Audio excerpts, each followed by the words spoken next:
Alright. On the good side naman guys, ito ay tawag dito, energy ng good luck, good fortune, swerte, mga kapiksi, no? Swerte kayo sa mga passion nyo guys, kung ano man yung nakahiligan nyo, no? Parang meron kayong nakahiligang gawin, mga kapiksi, tapos yung mga nakahiligan nyo, parang nagiging source of income nyo na rin siya guys, no? And kapag pinush nyo yan, maaari siya magdala ng swerte sa inyo. So let's say for example, mahilig kayo magluto, yung pagluluto nyo, it's either ginagawa nyo siyang negosyo o kaya naman ginagawa nyo siyang parang mga content sa mga vlogs, di ba? Marami ng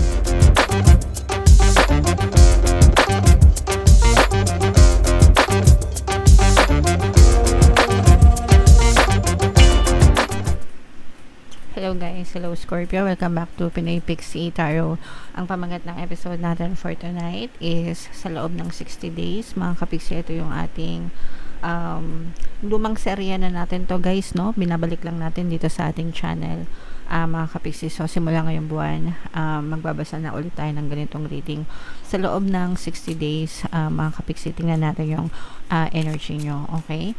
So unahin natin tong deck na to guys. Tingnan natin yung mga mensahe sa inyo o yung mga paparating sa inyo, Scorpio, sa loob ng 60 days. Meron tayong shame, mga kapiksi, humiliation, disgrace, embarrassment. So for some of you, pwedeng maka-experience kayo ng embarrassing moments, no? Ibig sabihin nakakahiya, o kaya pwedeng nakakahiya, o kaya parang pinapahiya kayo, mga kapiksi, sa ibang tao guys. Pwedeng sinasadya, especially kung merong let's say for example, merong tao na may galit sa'yo, ganyan, may sama ng loob sa inyo, parang they're seeking out revenge, no? Parang gusto nilang gumante and gusto nilang mapahiya kayo sa ibang tao, ganyan.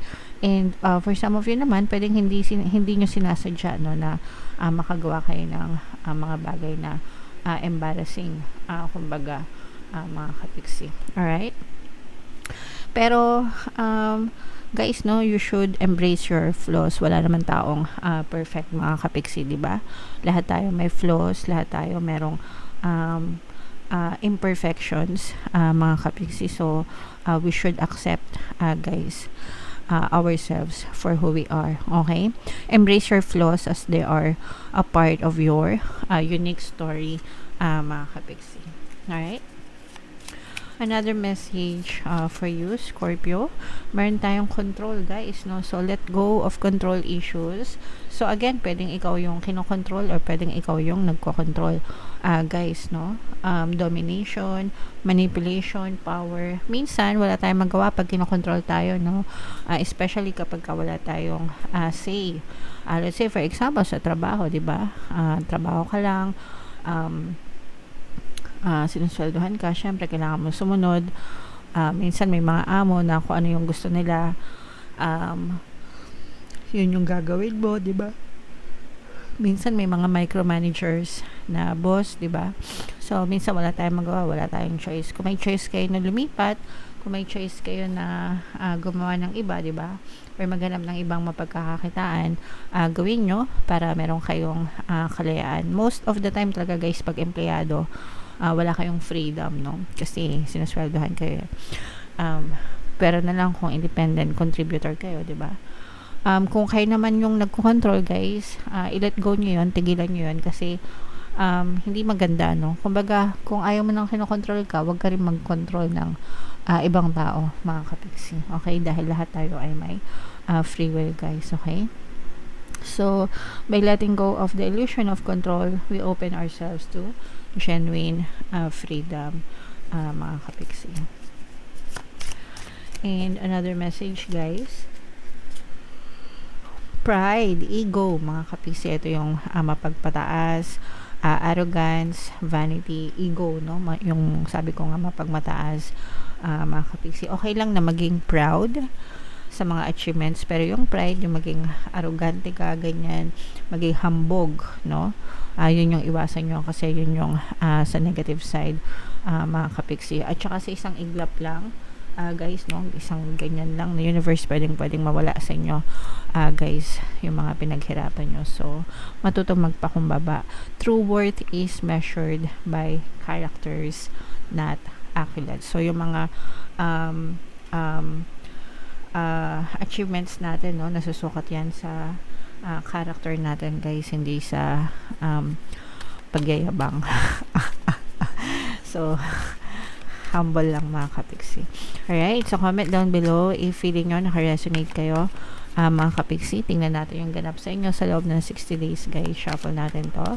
Habang sinashuffle ko to, panoorin nyo muna mga kapiksi yung video natin regarding sa ating paano mag-manifest ng abundance video course.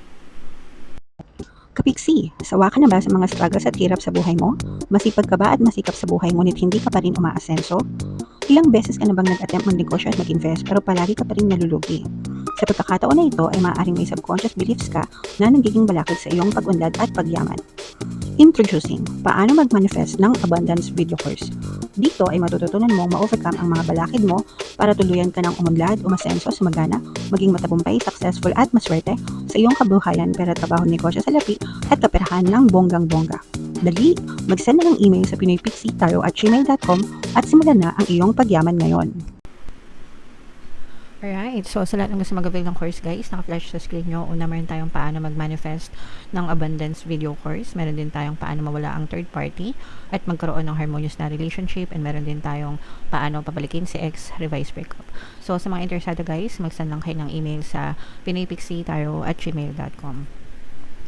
So, Scorpio guys, kayo ay represent ng King of Cups sa ating spread. Dating natin yung spread nyo mga kapiksi. And wow, grabe. Sa mga naghahanap guys, sa mga papaswerte na lucky charms, lucky bracelet, may mga items tayo guys sa description box itong video. Check nyo lang yung mga items doon guys. Pwede nyo na i-check out kung gusto nyo mga kapiksi.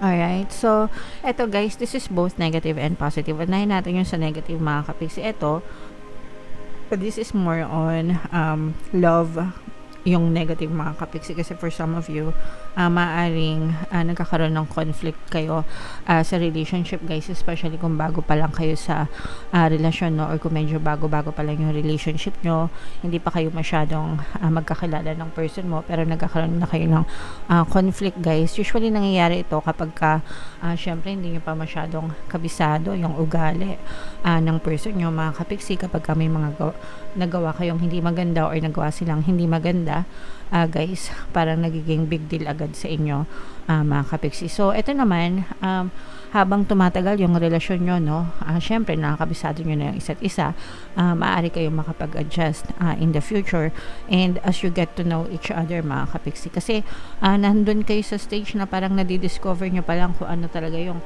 totoong ugali ng person nyo. Minsan naman kahit na matagal na kayo sa relasyon mga kapiksi, pero hindi pa kayo nagsasama, ganyan, tsaka nyo lang nadalaman talaga yung totoong ugali ng person nyo guys, okay? So may mga nadidiscover kayo dun sa person nyo and nagkakaroon din ng medyo stress, no? Itong relationship na to guys, kasi parang medyo nagkakaroon kayo ng trust issue with this person dahil nga sa mga conflict nyo mga kapiksi. So pwedeng nagkakaroon ng duda, nagkakaroon ng medyo walang tiwala, ganyan. So it's either wala kang tiwala sa kanya or wala siyang tiwala sa inyo mga kapiksi, and yun yung pinanggagalingan ng stress nyo guys, okay? So again, nasa period of adjustments pa lang yung iba sa inyo guys, lalo na kung magkaiba kayo ng lahi nitong person na to mga kapiksi. Afam, yung mga afam, ganyan, magkaibang lahi, magkaibang kultura, magkaiba ng beliefs, mga paniniwala, ganyan. So kailangan talaga mag-adjust mga kapiksi, baka hindi pa kayo sanay sa mga ugali nila or nakasanayan nila, kaya kung ano-anong assumption yung pumapasok sa isip nyo guys, okay? Alright, on the good side naman guys, ito ay tawag dito, energy ng good luck, good fortune, swerte mga kapiksi, no? Swerte kayo sa mga passion nyo guys, kung ano man yung nakahiligan nyo, no?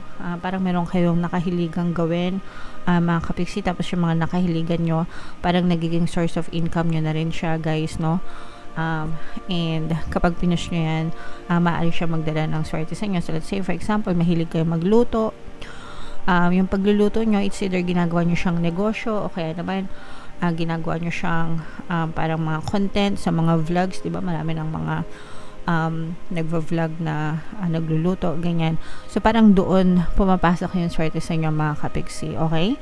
So Hindi lang pagluluto guys ha, depende kung ano yung hobby nyo, kung ano yung passion nyo. Let's say for example, magaling ka mag-drawing, o kaya magaling kang kumanta, ganyan, whatever guys, no? Pero you have to parang i-enhance nyo yung mga skills na yan, yung mga hobbies na yan. Guys, kumbaga medyo mag-dedicate kayo, mag-focus kayo ng attention, and suswertehan talaga kayo dyan, mga kapiksi. Okay, so medyo mag-invest kayo guys sa sarili nyo, no? Kasi parang ikaw yung nagdadala ng swerte mo sa buhay mo mismo, parang ikaw yung swerte, hindi mo lang nare-realize for now kung gaano kakaswerte. Kasi yung iba sa inyo parang nauunahan kayo ng takot, nauunahan kayo ng duda, so medyo mababa yung self-confidence ng iba sa inyo. So you have to really work on your self-concept guys, no? Para ma-boost nyo yung confidence nyo, mga kapiksi. Kasi nakikita natin na masisipag kayo guys, no? Masipag kayo, yeah, and magaling kayo guys, no? So hindi lang masipag, magaling talaga, mga kapiksi. So and for some of you guys, nakikita natin na medyo may pagkaabala din kayo sa loob ng 60 days kasi you're really working on sa mga dreams nyo. Kumbaga parang ano talaga kayo, nag-build kayo ng matibay na foundation para sa mga dreams nyo, mga kapiksi. Kaya parang yung iba sa inyo doble kayod, no? Doble kayod para sa mga pangarap nyo, para ma-achieve nyo yung mga dream life nyo, mga kapiksi. Okay? So, okay lang yan, guys. Syempre, kailangan talaga natin maging masipag. Bawal ang tamad, guys. No? Galaw-galaw tayo, baka ma-stroke. Alright, so comment down below guys, no, if feeling nyo naka-resonate kayo dyan. Again guys, sabi ko sa inyo, ikaw ang swerte sa buhay mo, kaya alagaan mo yung sarili mo, mag-invest ka sa sarili mo, kapiksi. Alright, so comment down below, i-mind nyo na itong mga swerte na to, guys, sa comment section. Tingnan natin kung ano yung additional na message for you. So i-close up natin guys para mabasa nyo. Yan. Sit in silence for a moment and listen. The answers you have been seeking are finally coming to you. Truly trust and believe that you are going to make it and be exactly where you need to be. We are on this journey with you. Hang in there. It's not much longer. So parang sinasabi dito guys, ng mga spirit guides nyo, sinasabi ng universe na mag-antay ka lang, no? Konting kembot lang, mga kapiksi, kumalma ka, because your journey, no? We are on this journey with you. Sabi nga, kasama mo sa universe at ang iyong mga spirit guides sa journey mo, sa paglalakbay mo sa buhay. So hang in there, konting kembot na lang, mga kapiksi, konti na lang yung ipag-aantay mo, and you will soon live your dream life, mga kapiksi. Alright, so napakaganda na message for you guys. Comment down below mga kapiksi if feeling nyo naka-resonate kayo, and itong mga swerte na to guys, i-mind nyo na yan sa comment section. For more tarot readings guys, ito yung playlist nyo. Ito naman yung ating success stories ng paano mag-manifest ng abundance video course. Thank you for liking, sharing, and subscribing mga kapiksi. See you next time. I love you all. Have a nice day. Bye-bye.